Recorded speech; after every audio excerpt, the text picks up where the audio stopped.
Hi Chris, how are you? Hi Rod, yeah, how you doing? It's a muggy day here in the shed. It's incredibly horrible. Even though it's not that hot, it's just muggy. And muggy is probably my word of the year. Like if there was a word cloud for this podcast, I think muggy would be in really big letters and Mac Pro would be really tiny, which is a sad state of affairs. But it's episode 235. I've got two thoughts about that. 3 podcasts ago, I called our episode Muggy Times 3. I did see that. And I could run all of our transcribed podcasts through a word cloud and create one, and we'd very much see soon how quickly our biggest words were. Yeah, I'm not sure I'd want to know. I think the phrase, "it's not good, is it?" would absolutely sort of dominate. Yeah, that's probably a phrase I come up with quite a lot in reflection of most giant tech companies. I think that's fair. So this is a special episode, isn't it? Chris is on assignment next weekend when we'd normally capture this, so we want to get something out to you good people, and we thought we'd embark on yet another tier list. Yeah, I quite like the idea. This was your idea. I think I said let's do a tier list of iPhone Pro colours because I thought that'd be interesting, but we all know S is going to be the only one in the S class, and then it would just be an argument over what goes where. So it's games consoles is the topic for today. Games consoles, and we've bent it a little bit as well, but mostly games consoles, I think it's fair. And these are games consoles that were officially pretty much released on the UK market, so there's nothing weird and wonderful in here like the Neo Geo or things like that only ever made. You could only get them as grey imports, and I think there was things like the MSX and other wild and wonderful things that I remember from my youth. I don't remember a lot of these things, so I'm going to be guided by you. I do know the majority, though, of the games consoles that we're going to talk about today. All right, well, we'll try this. I've got to say, the last time I've recorded video as a tier list, it hasn't gone well, so let's hope the audio holds up, if nothing else. Okay, let's give it a go. Let's go then. So my immediate bending of the rules is I'm allowing the Commodore 64, the Commodore Amiga, and the ZX Spectrum in as consoles, because that's the way they were treated in the UK. Yeah, I think that's fair. Is that fair? All right, cool. Yeah, right. I think that's fair. I can get behind it. Okay, and as we're talking, I'm realizing I've left the original Game Boy off this list as well, so we might need to keep that in mind. Let's start with something that I think we all know and love. The NES, the original Nintendo Entertainment System, which is a console from the 80s, if memory serves. Yeah, so where are we going to put that then? It's an interesting one to choose to get us going. Yeah, well, it feels like that's the start for many people. I mean, if I really wanted to start, we'll talk about the thing I started with myself, but let's try and do this. Did you have one? Nope. Did you play on one? Yes. A NES now, not a SNES, yeah? I did play on a NES. I played on a SNES more. I've never really had a lot of Nintendo until I was much older. So I probably came into Nintendo at the Wii, so as in personal ownership. But NES, no, a friend of mine had the NES and a SNES, and the NES came out in 1983, which I would have been 1. 1983 in the United States, so it was closer to the 85, 86, I think, in Europe and the UK. Okay. It took longer to come to us, and I think suffered as a consequence. There were less of them around, and I wasn't aware of many of my friends having NESs. In fact, what will permeate this is we kind of looked down on consoles for quite a long time. It was definitely the computers that I think were more sort of in the UK market. So just to remind ourselves, S tier is the top, A is good, B is all right, C is not very good at all, and F is failing. So I think in light of that, for me, a NES is never going to be an S-tier console. I concur. On that. Where are we going to stick it? Well, I think it's worth a little bit of debate. I recognise what it did for the market, and it did introduce Mario and Donkey Kong and some of these characters we now know incredibly well to the world in general, and Miyamoto-san and others are responsible for that. So I think its legacy can't be denied. It's a massively important thing, but it didn't have the cultural impact. So for me, it's not rubbish, but I feel like it's B tier. Yeah, I could get behind that. I mean, it did bring, like you say, all that IP to the world, right? That was its lasting legacy, because you're looking for the next Mario game, right? Even on the console now, 40 odd years later. Yeah. So I can get behind that.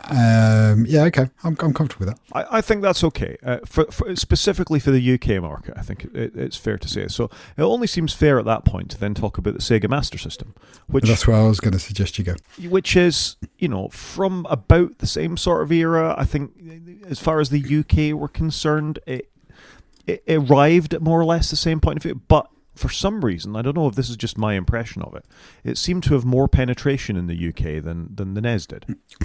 So I was going to say that, and I didn't know if it's just me misremembering, but it came into the EU in 87 to 96, I had this one that you can see, the big one, and there was a much smaller Master System too. And this was my first console that I had. It was all mine. And that will come up later as we talk about other things like the Commodore, because my brother had one of those. But this was my console in my room on my little 14-inch portable telly, and we played that thing to death because you didn't have all the games that you had now. And you can't quite see it in the picture, but it's lovely rectangular pads, like really inergonomic. I don't know if that's the right word, but like you're holding a little rectangle and you're doing that. And I did get the joystick for it. The joystick was amazing. So for me, this nostalgically is S tier, but that's just me because it hit me at that time when I had my own thing, and my bigger brother already had his own things and I didn't, and it was like a coming of age for me. So it's S tier in my eyes, but it's not an S tier console. But I think you're right. Sega was the more mainstream console here in the UK, late 80s, 90s. And then the PC was quite dominant until the PlayStation turned up. So I think this is probably at best a B tier one, because you're going to talk the Mega Drive later. Yeah, I think it's hard to underestimate this. I mean, we're looking at this from our point of view, and I absolutely listened to you saying that it's an S tier thing, and I saw more of these than Nintendo's. It was just a thing. And if memory serves, this came with Alex Kidd pre-installed on it. You'd turn it on, and that was the next one. That was the next one, was it? I remember that being a thing. Do you know what this one did come with? What was it? Some people call it Duck Hunt, when you had a gun, like a light gun, that you'd shoot against the screen and you'd shoot ducks. Duck Hunt was a Nintendo property, I'm pretty sure. Or maybe I'm misremembering the name. I'll let you talk about that while I just sort of prevaricate for a little minute. It is interesting that both this and the NES had square gamepads. Whereas as a gamer, a computer gamer, maybe more than a console gamer, and we're stretching that. I was used to joysticks from the Commodore 64 and things like that, and then I remember going around friends' house who had these consoles and the funny little square joypads that they had. But very quickly, I don't remember reflecting how much my hands hurt on these things when I was a kid. It's what you used to play the game, and it had some great games on it. And I might not be willing to push it into S tier, but I think for me, in my memory, it sits higher than the NES. Not to underestimate the NES, as we've said, but I feel like I could push this Master System into A tier. I could get behind that. So I lied. The game wasn't called Duck Hunt. It was called Safari Hunt. There you go. That's what I had. So you were right. And it had Hang On. It had two games built into it. It's fantastic. Hang On was the motorbike game, right? Your memory's very good. Yeah, Hang On was... I remember that because it was motorbikes. Come on, I'm going to remember motorbikes. Yeah, fair play. I could get behind A tier. I love this thing. And I was a bit gutted when my mate got the second one. I was like, oh no, the Master System 2, what am I missing out on? Yeah. But no, this was really informative, like at that time of life. So no, I'm comfortable with A. And I like that shape as well. I like the red on it. I think it was a more striking object. It was less under the TV friendly maybe than the NES. It sort of fitted in with your VCR. But this was all interesting shapes and things. So, I'm happy with that at A tier. Okay, fair enough. Right, the Atari 2600 VCS video cassette system. Is that what that stands for? I did not know that. Yep. So I did play on one of these. My gran had one of these, and I probably even played on it back in the late 90s because we lived with my gran for a while. And I love this thing. Like you pop the cartridges in, bit of Pac-Man, bit of Pong, nice bit of wood on the side, and it's so iconic, isn't it? The look of it. So, what do you think? So this was my first console, even before I had a Commodore 64. I remember my dad. I grew up in Saudi Arabia, and he'd bought a couple of sort of the early sort of Pong type games, which you had pads and you'd move things up and down, and it was tennis. Some of them came with a light gun and overlays you'd put over a screen. And then one day he came back with this thing, and it had Space Invaders, and I vividly remember sticking in the cartridge, and it had basically an on-off switch, two joysticks. You stuck the cartridge in, you turned it on, and you were off to the races. This thing was a hell of a console for me. It was literally, it blew my mind that you could swap the games around, because all the consoles before that, you might have had a choice, variants of all the same game, but this was all new. It was color.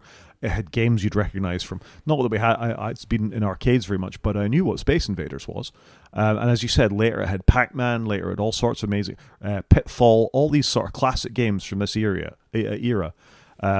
It really stands out in my memory as being, well, for me it's S tier because it was my first console, but I'm cognizant that its sort of ongoing cultural impact may not have been as much as a Nintendo or a Sega. I think it's pretty up there. You've got to also remember this was the iconic joystick, the literal stick and one red button, and you waggled it, and like that's been the picture of a joystick for donkey's years to come. And I know we had all the 90s ones with all the buttons and all the bits, but I don't know, could it be S tier? It's got wood, it's got the iconic joystick, it had colour, like you say.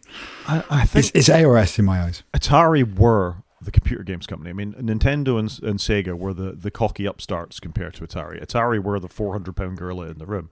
And this was released in the United States in 1977 and in the EU in 1978, which is probably why I remember it, because I wouldn't have been, very old at all, I think, when we got hold of one of these things. I would have been, I'd have been 4. I don't know if you wanted to give away your age, but there you go. I've given away my age. Not that precisely. But yeah, so I have very fond memories of this, and it has always left me with a sort of rose-tinted spectacle for Atari's products, really, even though they're not the company they were.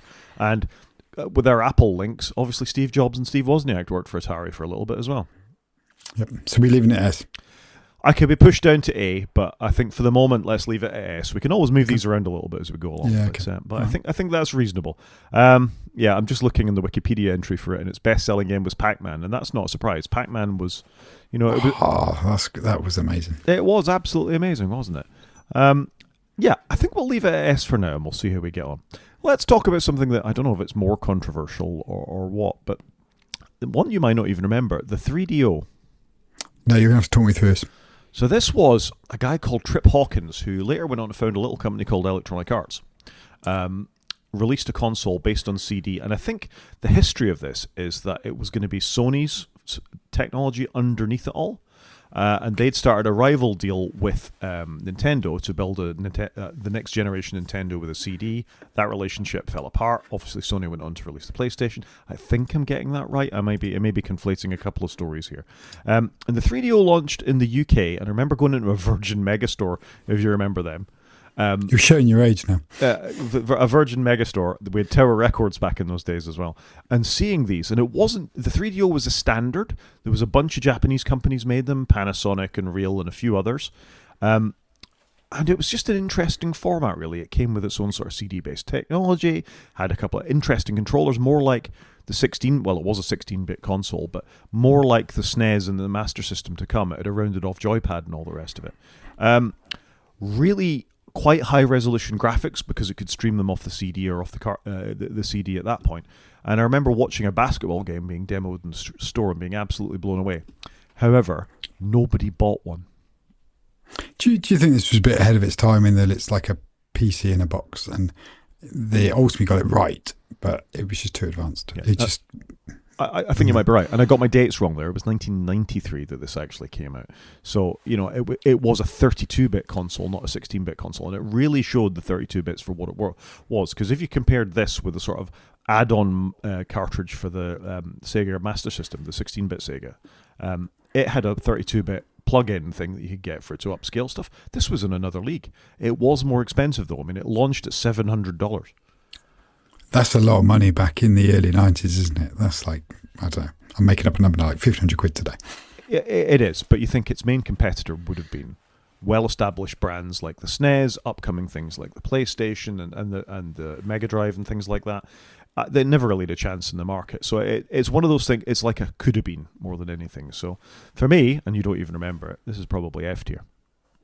I think so, because it's lasting. Whilst I think they technically got a lot right by reading the specs, it just didn't have that cultural impact, did it? No, I would agree with that. Okay, what do we fancy next? Shall we do the Atari Jaguar, just to keep the Atari theme going? Okay. And the sort of maybe failing consoles going. Do you even remember the Atari Jaguar? No, I'm aware of the name, but never seen one. When I saw the picture of the controller earlier, I was like, I can't remember what that was. So Atari lost their way pretty badly. There was the 2600, and then they released a 520, which was an upgraded version of the Atari VCS. They started to lose their way, mostly because of competition from Sega, Nintendo, home computers, and all the rest of it. And they released a 64-bit console, I want to say. I should probably check my Wikipedia links to make sure this is absolutely the case. But I remember the Jaguar as being a 64-bit console, way ahead of anybody else. 32-bit RISC architecture for the graphics. There we go. 32-bit RISC. 16-bit CD quality sound. Yeah, it was an amazingly spec'd machine, but it only had one game.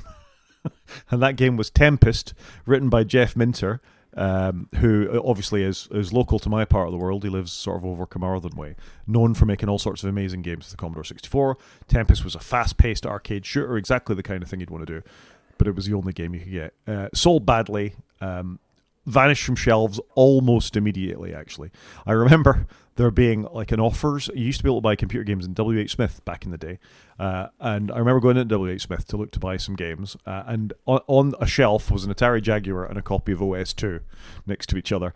And I thought, they've just put all the rubbish things together in one place. That's quite a graveyard of old tech. Why has the controller got 1 to 9 and then a star, a 0 and a hash, like little buttons on it? That seems quite bizarre to me. I don't know. It was a very poorly considered console. And this was truly when Atari had lost their way. We know they'd lost the fight. Obviously, the Atari ST was a well-made, quite successful home computer, but was smashed into nothingness by the Amiga and then the PC. And this sort of last gasp at console gaming, when you had such established players in the field, went nowhere. So, for me, the Atari Jaguar is F tier. Did you know it did have 3 different controllers? Like it got redesigned 3 times. Well, it got redesigned twice. The original being the third. So that was quite interesting. I did not know that. I mean, it's one of those things that it's sort of a historical thing. And again, I found my Wikipedia page now. It sold less than 150,000 units worldwide. That's not very good.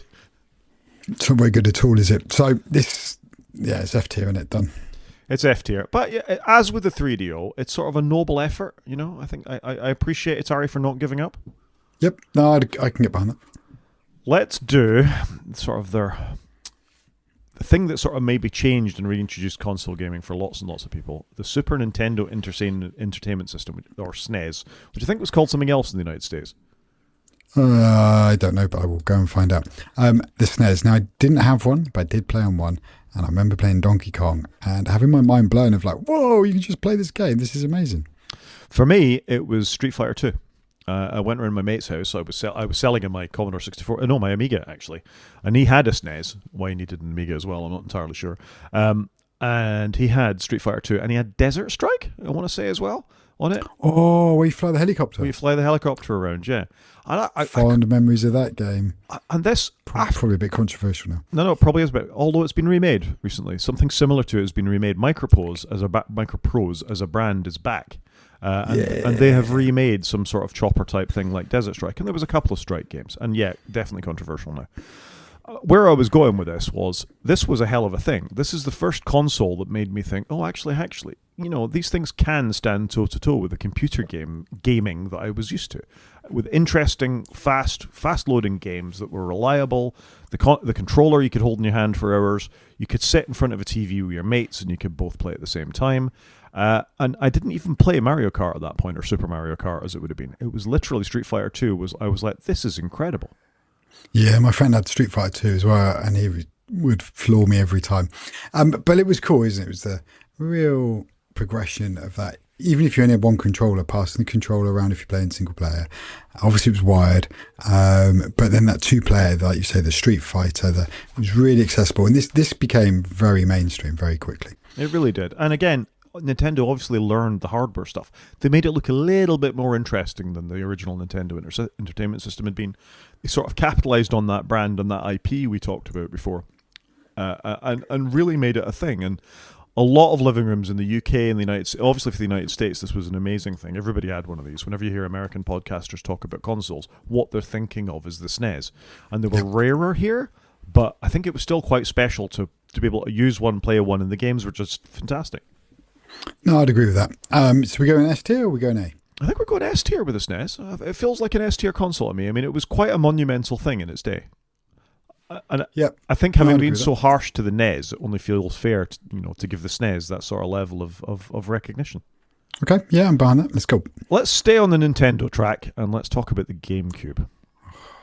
Always wanted one of these. I've never had one. Do you even play on one? I played on one a little bit. But this was when I was heavily into PC gaming and programming, so it just wasn't really on my radar. But they always look cool. Like, who doesn't want a purple console with colourful buttons and some awesome Mario stuff? Yeah, there's a lot to be said about it. So if memory serves, this was a 64-bit console, I want to say. You think all the consoles are 64-bit? Well, this came out in 2001, right? So it's possible it was a 64. I think you might be right. It was post Nintendo 64, and the Nintendo 64 was a 64-bit console. So it seems likely this would be a 64-bit console. Agreed. So this was, I mean, we're going to talk about the N64 in a minute anyway, but this was an attempt by Nintendo to recognize that discs were a thing now, not just cartridges. That to capitalize on the things that the N64 had done well, so 4 players all at the same time, and stick with their slightly odd and quirky controller designs. I know John Syracuse feels far more strongly about controllers than I do, but this was quirky.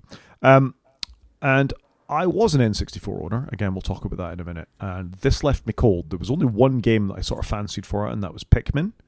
And it felt like the world failed to support the GameCube. Yeah, it did struggle, didn't it? It was typical. What we now know is Nintendo is have a hit, have a low, have a hit, have a low, and this was sadly the low point, but it shouldn't have been. But there was a lot of competition from everything else, but had some amazing games to it. But yeah, you're right. Just didn't, for whatever reason, just didn't seem to get the support that it should have had. It was purple though. Sort of notable games according to Wikipedia. It had LAN play, so you could do some internet type stuff with it. It had Phantasy Star Online. I remember Pikmin, and I think I played with one once, but I don't remember seeing any others in the wild other than that. Interestingly, it had a 32-bit Power PC processor with it. Oh, there you go. I mean, there was a lot of Power PC stuff at this time. I think it was sort of cheap to get them. Yeah, not a massive win for Nintendo, this one. It was the up-down thing. They were very much up against the various PlayStation generations by this point, and obviously the Saturn and others as well. And this just never really hit home, I don't think. It was a real sort of low point for Nintendo. So where are we going to put it? I'm feeling it's F tier or at best C tier, but it may be F tier. I'd say C. You'd say C. Because I think it did have let's try it, C, and see where we end up. Well, it can maybe move it around, but it wasn't the success that the NES or the SNES was. It wasn't as bad as something like a 3DO or a Jaguar. People had to have at least heard of the GameCube. Agreed. So that's why I would go with C. Okay, well, on a similar note then, let's move straight to the Dreamcast, which was Sega's go. And sadly, and this may sort of point to where we're going with this anyway, Sega's last console. I was just about to say, wasn't this their swan song? This was Sega's last console, and it was a really interesting device, I think it's fair to say, the Dreamcast, that it came with an Ethernet port, and I think it had an onboard modem as well, if memory serves. So it had a couple of sort of real innovations in console land. And the other thing it had this thing, it was called, I want to get this right, VMS, I think, which was like a virtual memory system where you could take your memory cards. The idea was you could take your memory card out of the controller, go around at your mate's house, and your saved cars in your garage or your fighter stats or whatever it was would be stored on the game card. You could slot that in your mate's thing and pick up where you left off. It ran on CD-ROMs. It came out in 1998 in Japan and 1999 in Europe and America, and had done a lot of things right. You know, it had good 3D hardware, which the previous console from Sega didn't have. They'd obviously thought about it. I'm pretty sure you could run a variant of Windows CE on this, if memory serves. It does say compatible with Windows CE. What did the CE stand for? Can you remember? It was like Consumer Edition or something. But the point of CE was they could actually write games in a developing environment that, you know, Windows developers were familiar with. And that's one of the reasons they went with it. And I think sort of their internet connectivity and stuff. Yeah, a very interesting, noble attempt. But what it didn't do was take over the world. And at a time when people were moving more towards computers and consoles that had clearer sort of purposes. And let's face it, Sega had some good IP. They had the Virtual Fighter series, Virtual Cop, all that is Sonic the Hedgehog. How did you list Sonic last? Like Sonic's number one. You think Sega, you think Sonic. I never got on with Sonic. Oh, Master System played Sonic to death. I mean, for me, Virtual Rally was by far the best thing that they ever did. Or Sega Rally was, which, you know, we'll talk about that when we come to the Saturn. But okay. This was a console that I remember thinking, should I get one of these? Because I'd kind of become a Sega fan at that point, and it just never did for me. And never played on one. What tier is this going in?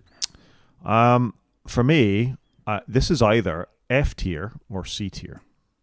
It's F tier, Rod, in case you were unsure. I was slightly unsure, but that's what we're saying. Is it? It's F tier, is it? That's what I would go with, but happy to debate. No, I don't think I can debate you too hard. I think it's a bit of a shame.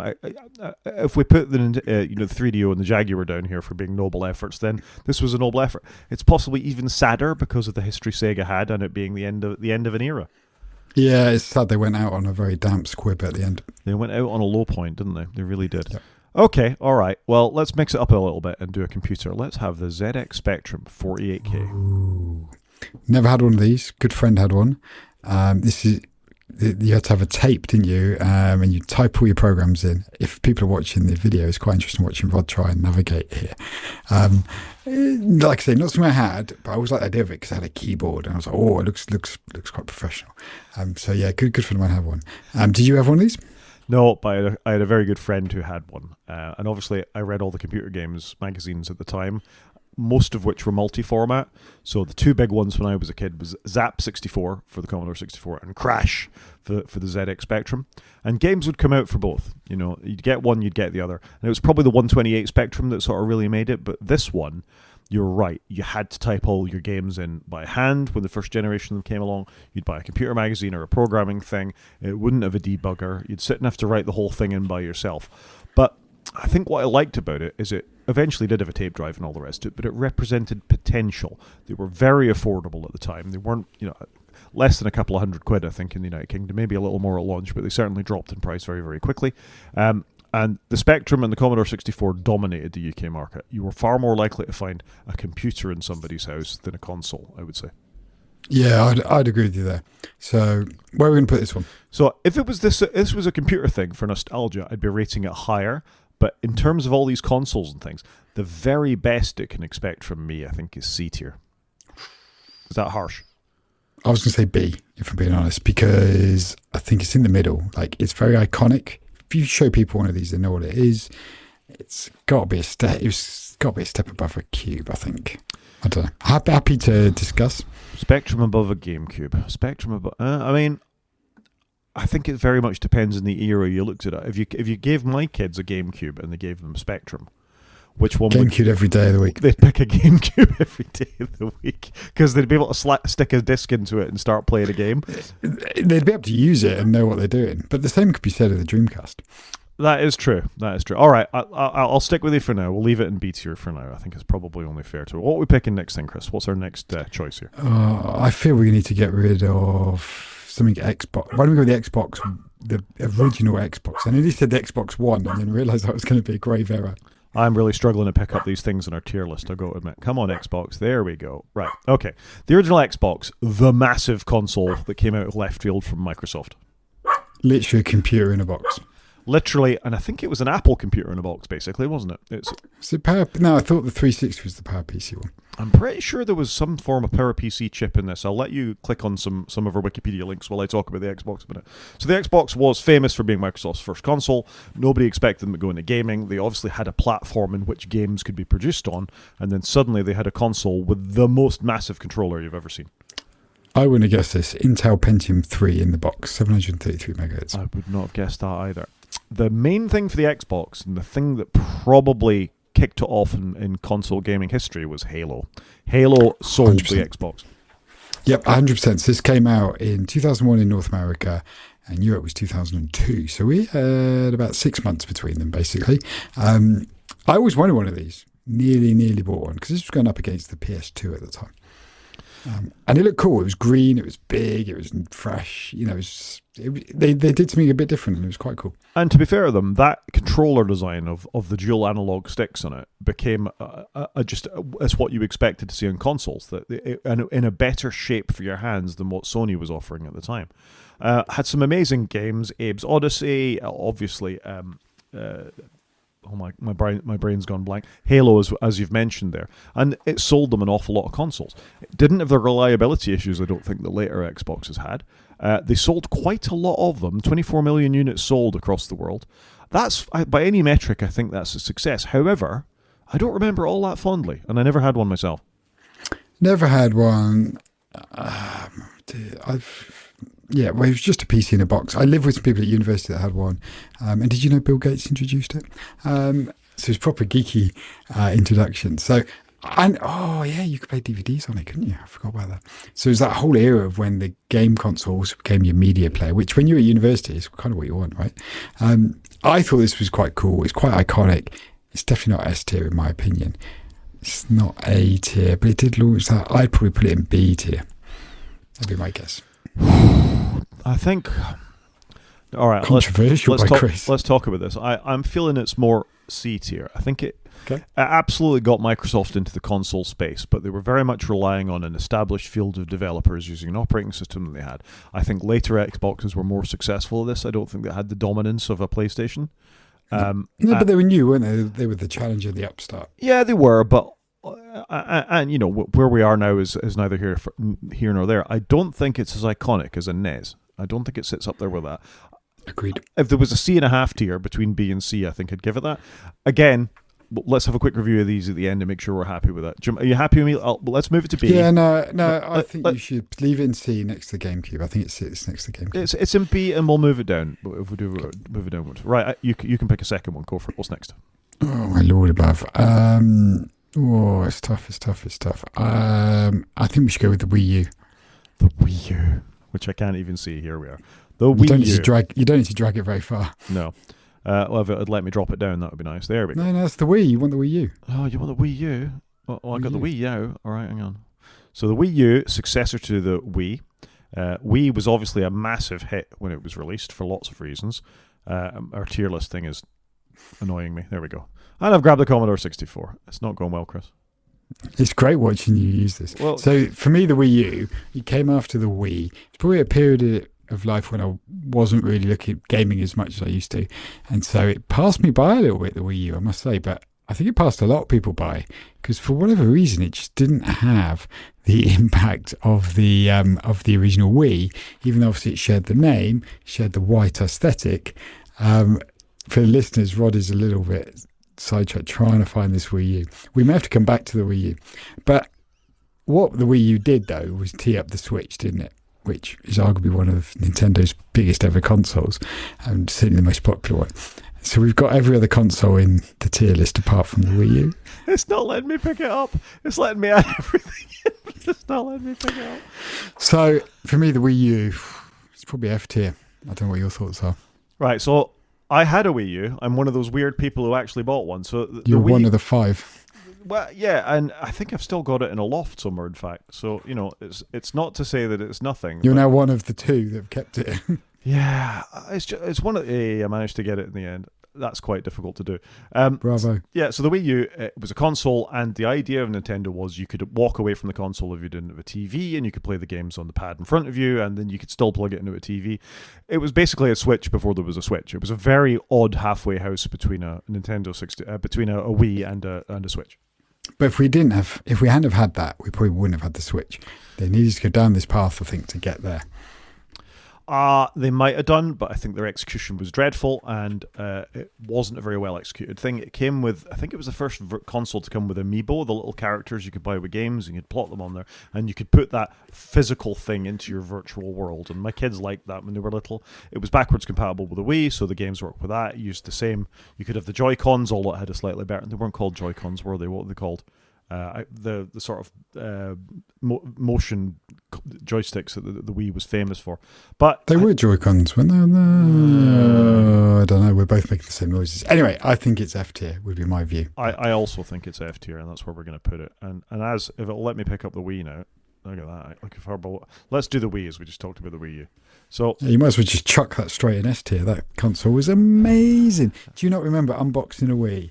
And I vividly remember this. My wife had somebody around to work with. They had to do some work that night, and I was meant to be cooking tea. On the day I got a Wii, and I literally unboxed the Wii, and I was playing with this thing. I was like, "This is amazing! Have you seen this? Like, I'm moving my hands, and the guy on the screen's moving his hands. Like, this is, and there's no cables. You know, it was just It was one of those times that it was just magic. It was like when I got my first iPhone. It was just like, oh, I can just touch the screen and scroll through my photos. That's what the Wii U was to me. It was amazing. And it was at a time when I could afford it when it came out. It was probably the first time I actually bought something that everybody else was getting. And you played Wii Sports to death. Fantastic. Top drawer console. It was a very good console. I ordered one because I'd heard it was going to be big, and then I forgot all about it. And then on the day of release in the UK, somebody knocked at my door, and the postman handed me a Wii. The kids were either in nursery at school. What year did it come out, Chris? Have you got that handy? I'm a bit slow. Sorry, I was just too excited about it. No, that's fair enough that you were a bit slow, really. I think it came after the iPhone, though, right? Am I misremembering? Oh no, 2006, Yeah. December 2006. So just before the iPhone, really. Amazing console. I didn't. So that actually launched 6 months before we saw the iPhone. Yeah. What a time to be alive! I couldn't quite work out where to plug all the things in. I remember thinking, why has it got these wires? Why has it got this infrared bar and all the rest? Oh yeah, you had to have the infrared Yeah. bar, and you had to say whether it was Yeah. above or below the TV. You did. If memory serves, it didn't even come with HDMI. It was still the old Euro SCART connector thing. And It did, but you could buy a component upgrade, which was really odd, and then you could HDMI that if you wanted to. Yeah. So 2006, in December the 8th, 2006, in the UK, we had it. It wasn't very expensive. I think it was like 250 quid or something like that. And it was in typical Nintendo, not amazeballs for graphics, but just had a great playability games. And you get your mates round and you'd all have a go. You go temping bowling and play golf or whatever. And it was one of the few things that I remember the whole family being able to use. My parents used it, my kids used it, we used it. You know, it had adult games, it had kids games, it had that new sort of style for Nintendo. This is where it all came together again. It has the same sort of... It's funny that it's next to the SNES. You could almost say it's my kids' generation, certainly, most impactful console. In fact, this was so popular, my parents actually bought one. I don't think my parents had ever bought, except buying me the original VCS and maybe my Commodore 64 back in the day, had ever bought anything with the purpose of A, them messing around with it, and B, having something for the grandchildren to play with when they came up. It was that influential that everybody was buying them. I agree with you. And it had channels, you could install stuff on it. It was just a fantastic device. Loved it. So it's S tier. I agree.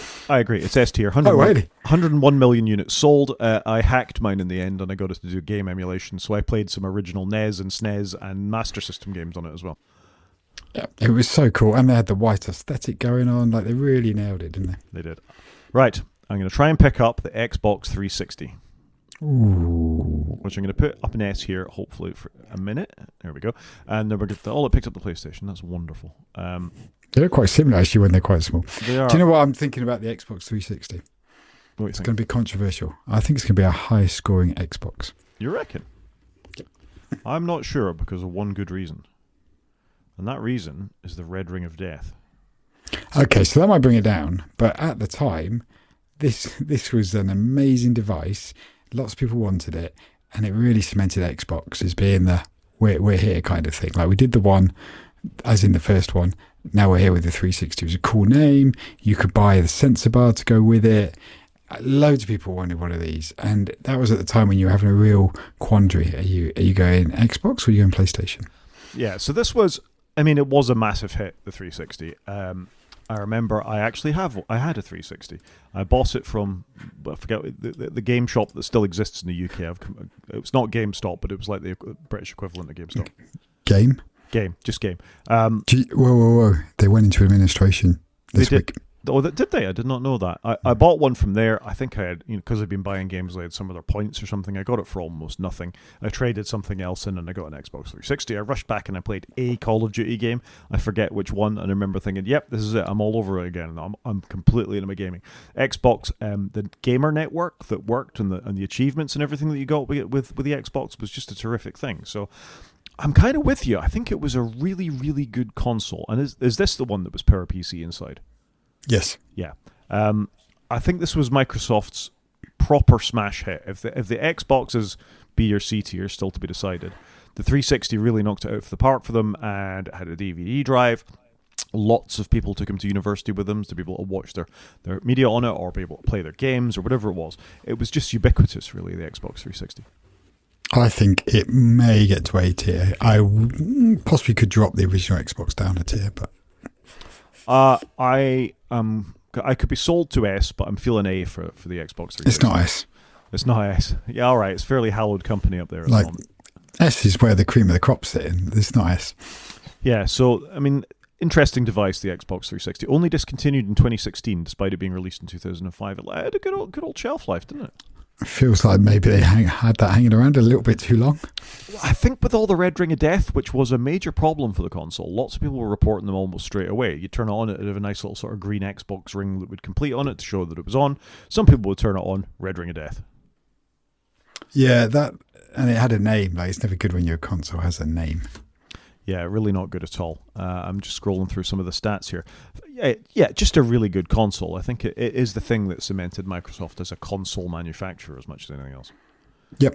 Right. It was there, and they hit the mainstream. Like I say, you picked your fork in the road. Xbox, PlayStation. I'm beginning to think for the next one, I'm just going to try and pick something up rather than we fight with all icons at the bottom. So let's just get what we get. Hey, Sega Saturn. Okay. Sega Saturn, Sega's first 16-bit console, possibly 32-bit console. I'm just making things up as I go along. I was going to say you shouldn't guess on the bits. I think that's what we're doing. I'm so distracted with trying to drag things onto the tier list that I'll let you fill in the technical details. So you can say anything you want here. By the way, I know nothing about the Sega Saturn. So I had one. I had one. It came down to a choice: was I going to buy a PlayStation or was I going to buy a Sega Saturn? And I went for the brand I knew because I knew Sega. I'd played things on them. Obviously, Desert Strike had left an impression on me, as had other things. But the thing that sold it to me was in the shop when I was going to decide which one I was going to buy.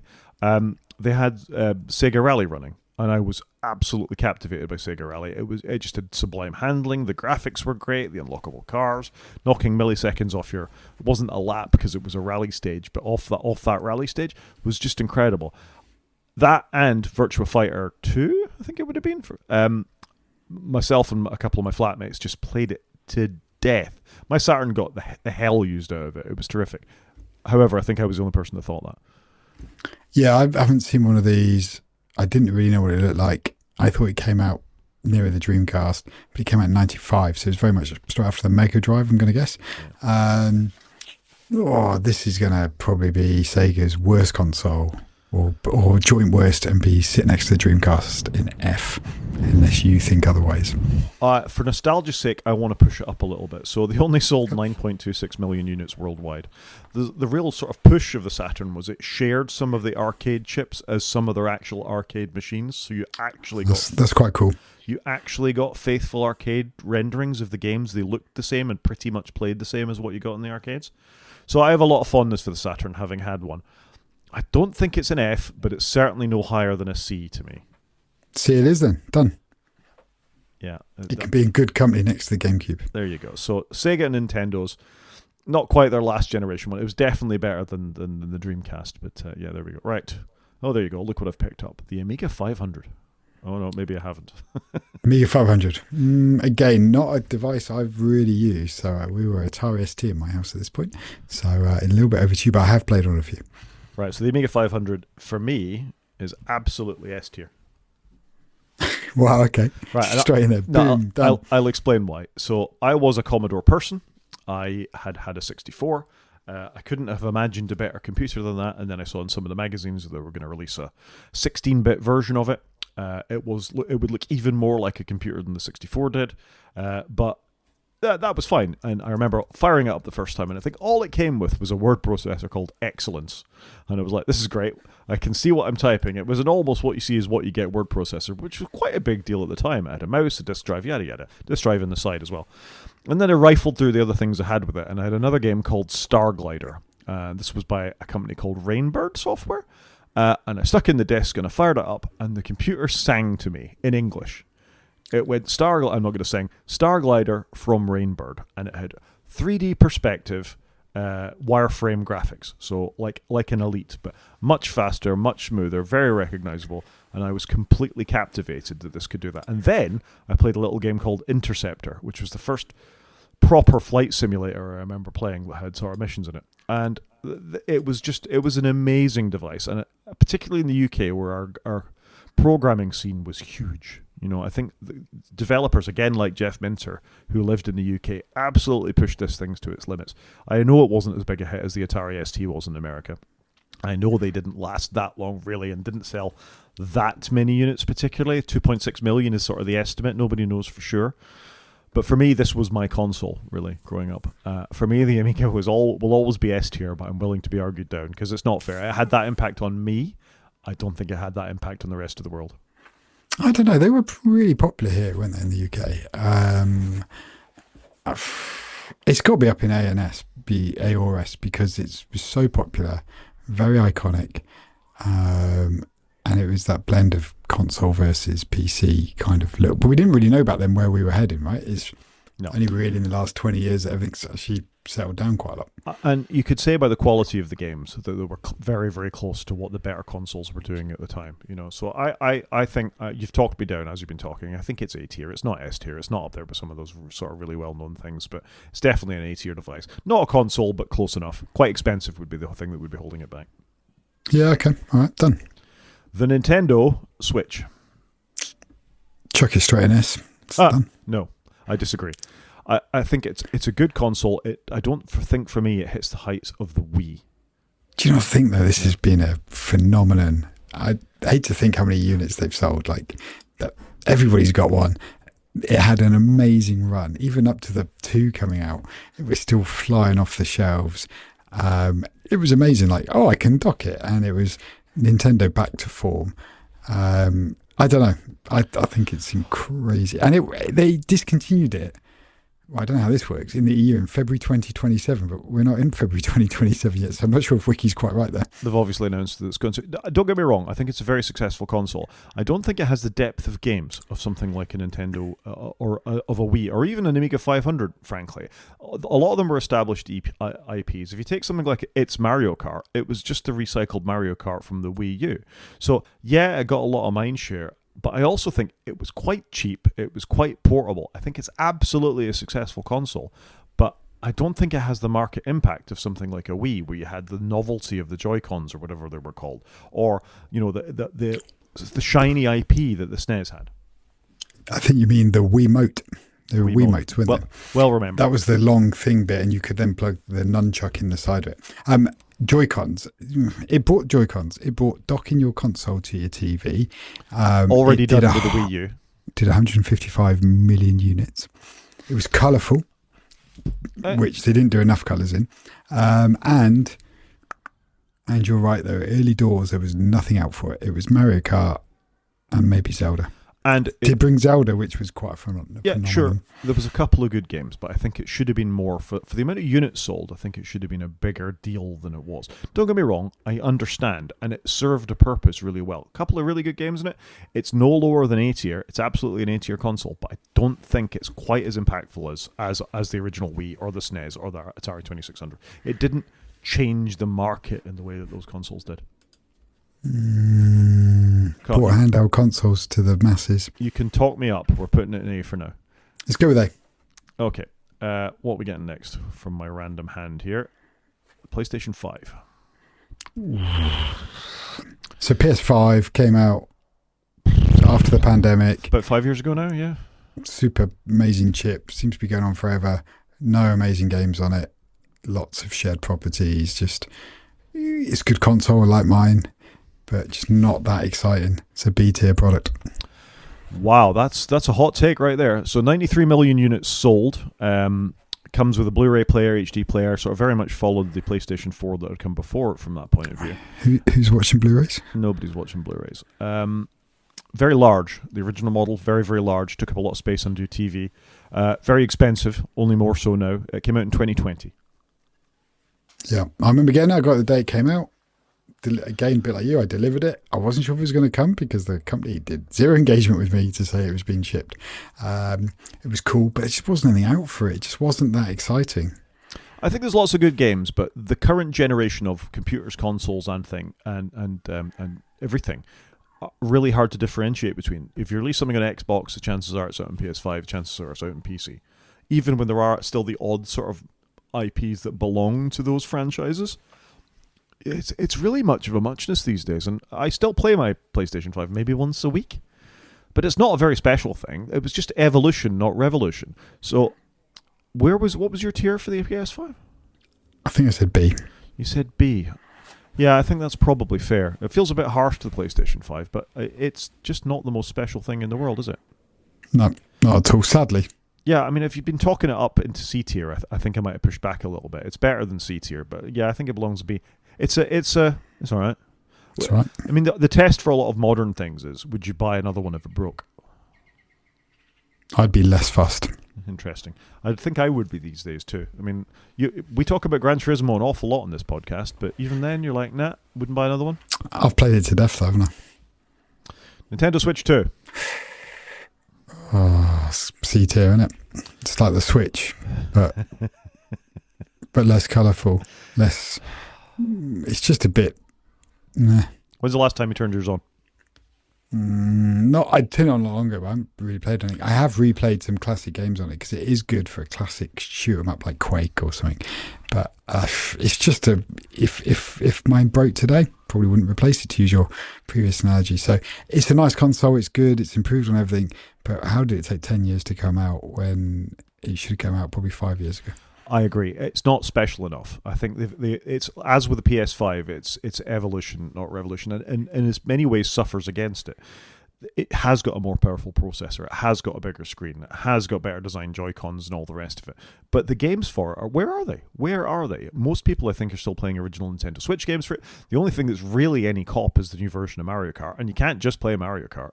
It's a very average device, and I agree with you. For me, it lives in a very average tier. Yeah, sadly very average. It's good, it's fast. They've improved. To be fair to them, they've improved everything they needed to improve, and they haven't regressed. Like, big tick, well done, because not everybody does that. But it's just not that. It's just not that exciting, and it's hard to recommend it to anybody. Agree.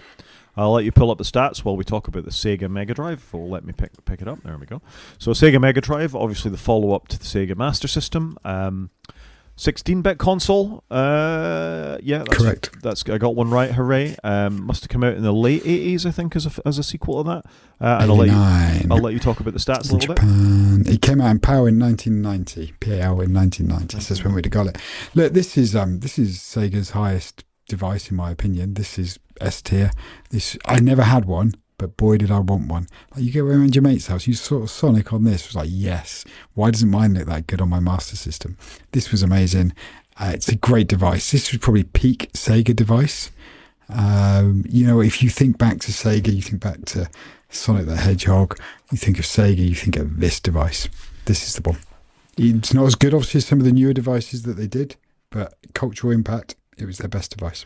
So this would be the games like Sonic the Hedgehog, Echo the Dolphin, all those kinds of things. Super Echo the Dolphin, yes. Well remembered. Absolutely some influential games on there. Things like Panzer Dragoon, I think that might have come out for this as well. That might have been the console that came after it, actually, rather than this. But yeah, Mega Drive, great console, well remembered. I think it absolutely has to live in the same sort of tier as SNES. If I was being super picky with myself, I think the SNES actually had a little bit more mind share than the Master System, surely because of Mario Kart 64 and a couple of the Mario games, but they were neck and neck at this point, so I think they've got to live in the same tier. I'm on board with that. So 10 essential Mega Drive games. Here you go. Sonic the Hedgehog, Streets of Rage 2, Gunstar Heroes, haven't heard of that, Phantasy Star 4, Golden Axe, Earthworm Jim, Aladdin, Thunder Force 4, Shining Force, and NBA Jam. Wow. There were some good games there. A couple of good games there. Again, I think I'd be giving it A.5 rather than S, but as there is no A.5, I think we'll stick with it. Yeah, probably what we should do is move the Master System down to B and put the Mega Drive in A. Move the Master System down to B and put the Mega Drive in A. I don't think that's fair. I think that's right. Yeah, all right. Okay, well, if it'll let me do this, and I know I'm proving tier list challenged. Is that why you didn't think it was fair? Because you thought it might not I've got to move things. I might break everything. Right. I'm going to try and pick up the Commodore 64. So another home computer released in the early 80s, very late 70s, early 80s. An 8-bit computer that you could do your own programming on.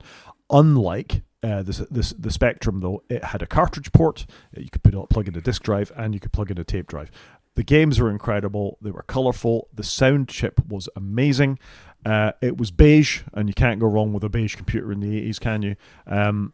Absolutely iconic device. The loading screens flashed lots of colours at you, but the games were off the chart. I had so many games for my Commodore 64. I think if I hadn't had a Commodore 64, I wouldn't work with computers today. Wow, that's quite a statement.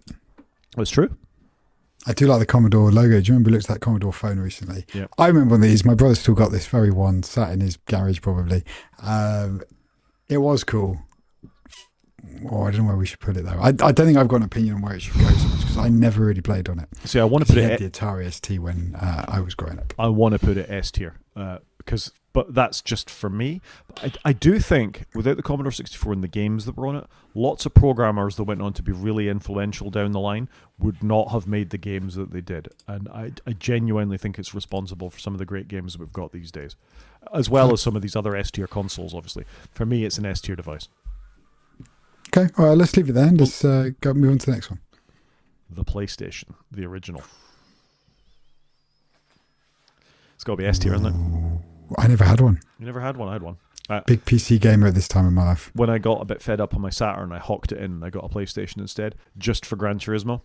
I should have done because I love Gran Turismo, but I don't know why it just passed me by back then. I was a PC snob and not a console person. But I'll tell you why this is S tier, because I'd go into nightclubs when I were a young man and they would have PlayStations in the corner playing them, and it's the first time I remember gaming being mainstream and not just for nerds. It was for normal people, and lots of normal people bought PlayStations and absolutely loved the hell out of them. They played Wipeout, they played Gran Turismo, they played all the other things, that Crash Bandicoot, all the games that were on the original PlayStation.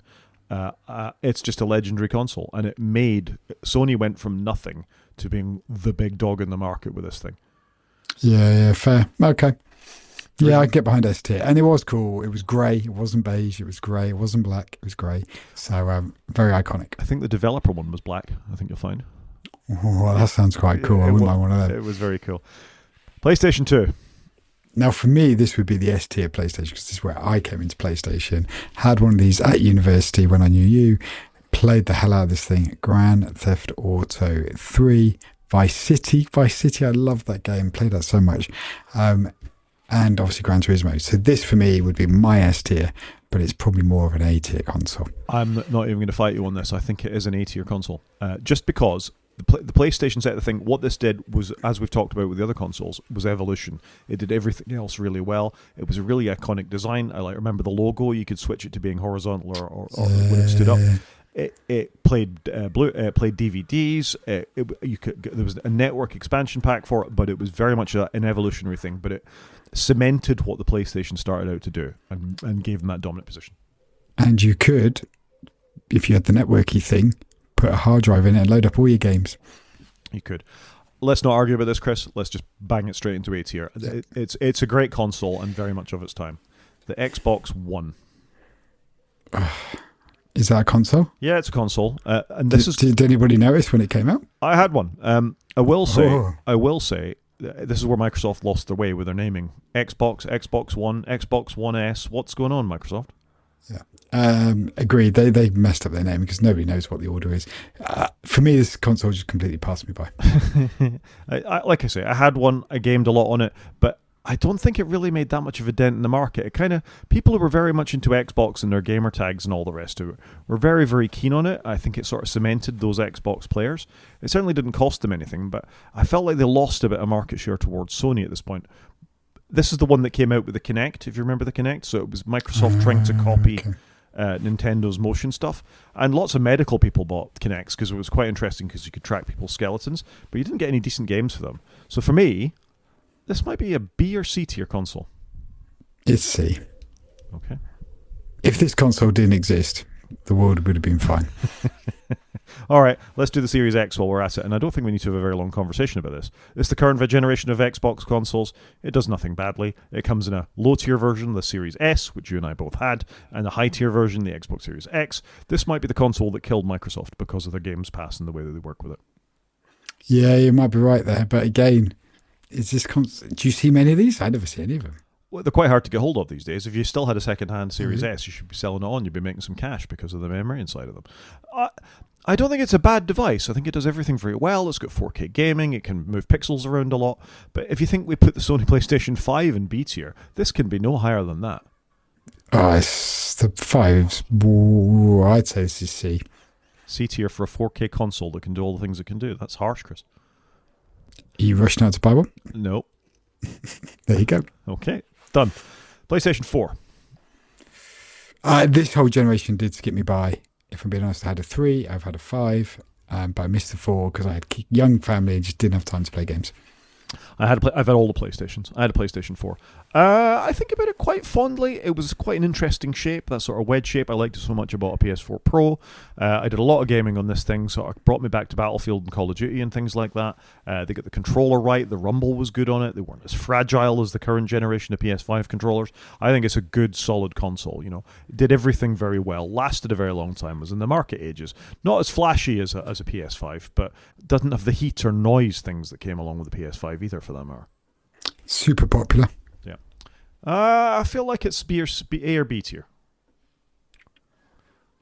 It's B. It's B. Okay. No further debate about that.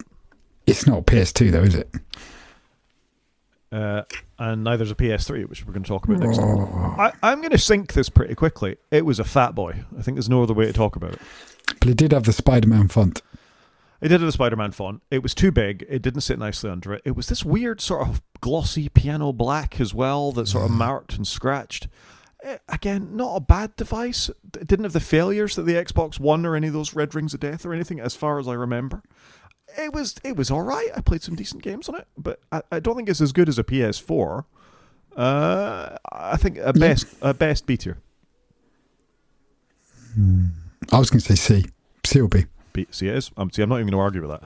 I think, yeah, if this console didn't exist and we'd gone straight from PS2 to PS4, we wouldn't have cared. Yeah, fine. I would concur with that. It was a very odd-shaped machine, like you say. And not that performant to really be worth it, and super noisy. Yeah, true. The Nintendo 64. Never owned one, but boy did I want one. And it's got to be S tier, right? Like Nintendo knocks out the park here. So, in a guilty admission, my first wage check, when I got my first proper job, I went and spanked all on the Nintendo 64. Just in a oneer.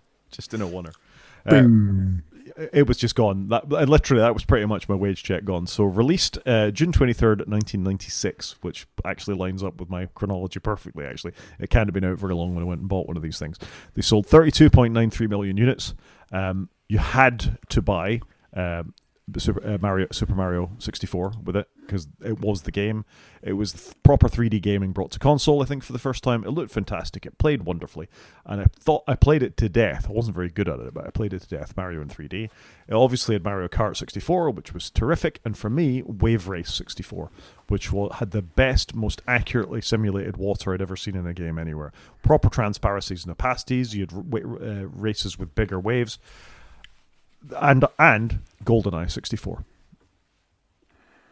Yeah, GoldenEye's the game, isn't it? Like, that was the one like everybody looks to. Yeah, I'm on board with that, I think. I always wanted it, and you could plug 4 controllers in. Was it one of the first consoles to take 4 controllers? Yeah. Like, it was just very well designed and typical Nintendo. Massive peak. Then we're going to have the dip of the Cube. Then we're going to have the peak of the Wii, the dip of the Wii U. So they were right on their cadence here. And they actually kind of made 64 bits exciting for people, because nobody knew what 64-bit was before this. So it did that as well. This is a great console to finish on, because it's got the perfect storm. It's got revolution, and then they moved to a whole new chipset. They allowed people to see incredible graphics on their TVs, not just on their computers, but the game was there. The games were there. They had a solid release schedule of good games that came out frequently. It ran cool. The games loaded instantly. It had a quirky controller, which was a really important thing for Nintendo for a while. Sort of 3-pin controller. I had 4 of these. I used to play Star Fox 64, not a great game, but GoldenEye 64, terrific game, and Mario Kart 64, great game.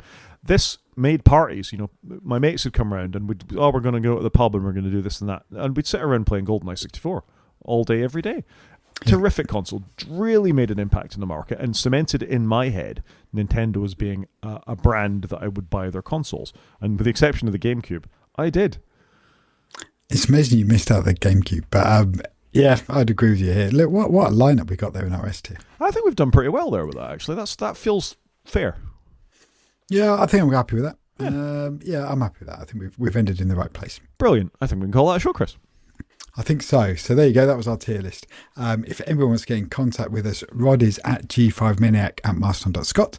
I am at _CJP at mastodon.social. You can watch on YouTube by going to the website and clicking on the YouTube link, or you can drop us an email at wakefromsleep@protonmail.com. Talk to you next week, Chris. Cheers, Rod.